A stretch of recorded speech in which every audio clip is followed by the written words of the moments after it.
Hi ladies and gentlemen, today is March 19th, 2017, and the reason why I'm making this video is because if any of you were watching Alex Jones today, you will find that Dr. Jerome Corsi released a whole lot of information on, well, it was some information that was obtained through the NSA and the DEA and Sheriff Arpaio, who apparently had some of this information, but most importantly from a whistleblower by the name of Dennis Montgomery from inside the NSA.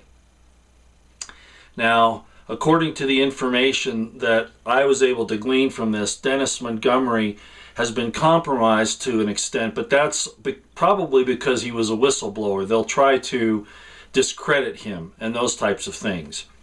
But at any rate, Jerome Corsi released all this information that has all the phone numbers for Trump and his family and his workers and a lot of other people too, as early as the Bush administration. Now, understanding how the tactics of these things work, I am almost 100% certain that Trump has the full file, the full access to everything, which is why he has been so adamant about the fact that not only did, I mean, he says Obama wiretapped him, but this is going to go back to when he first ran for president back in the late 90s, 2000s. I think it was for the same election that Bush was elected in the first time. So this is massive. This has repercussions across the spectrum on all types of things. Intelligence agencies being involved in the political processes of our country, bad. It's just like I say at the beginning of this thing, the intel community is our most dangerous domestic enemy. Period. The CIA was never supposed to get involved in domestic affairs, and neither should the FBI or the DEA, the NSA, any of those surveillance agencies, and the FBI included, of course, when there's no evidence of criminal wrongdoing, but they're just fishing. That's unconstitutional. You can't do that. You have to have probable cause. And they manufactured this whole Russian connection to try to make up some reason for probable cause, but even that didn't exist. It was fabricated. And I think we all know that by now. But the important thing I want you to know here is that this information was first brought out in the Arpaio trial, the first aspect of it. I'm sure this is much bigger, and Corsi's not, and Trump are not letting out their full hand of information at this point, which is wise. First came out in the trial of Arpaio, because the government was getting information about his defense on this whole issue of the immigrants. So at any rate, I just wanted to make a real quick video that this is going on, and this is big. This is really, really big, and it's going to get bigger.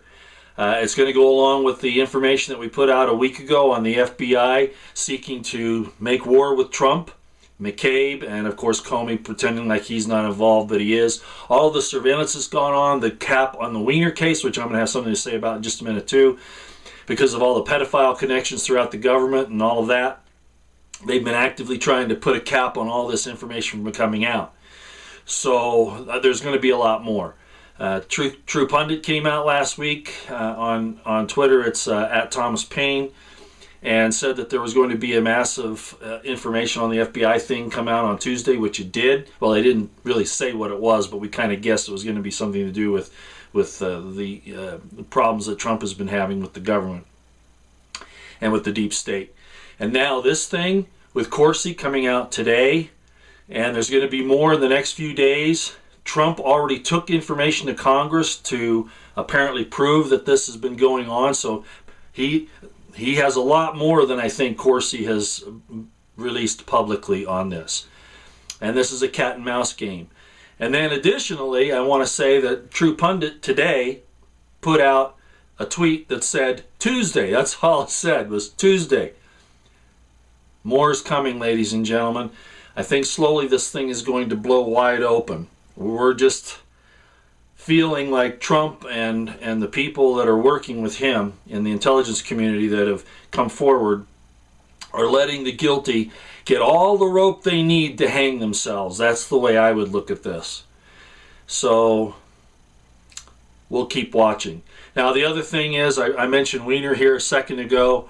I haven't verified the information yet, but I did receive some information, some of you may already know about it, that apparently Anthony Weiner has been placed into custody and that it's understood that he is going to turn state's evidence. Now, I haven't been able to verify that yet, but maybe putting this out you'll be able to. I'm swamped on a lot of things right now, but I figured that it would be good to get all of this out right now.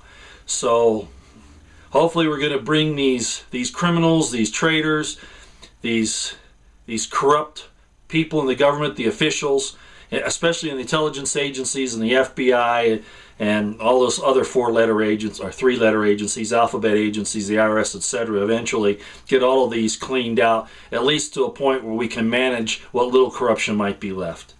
Let's pray that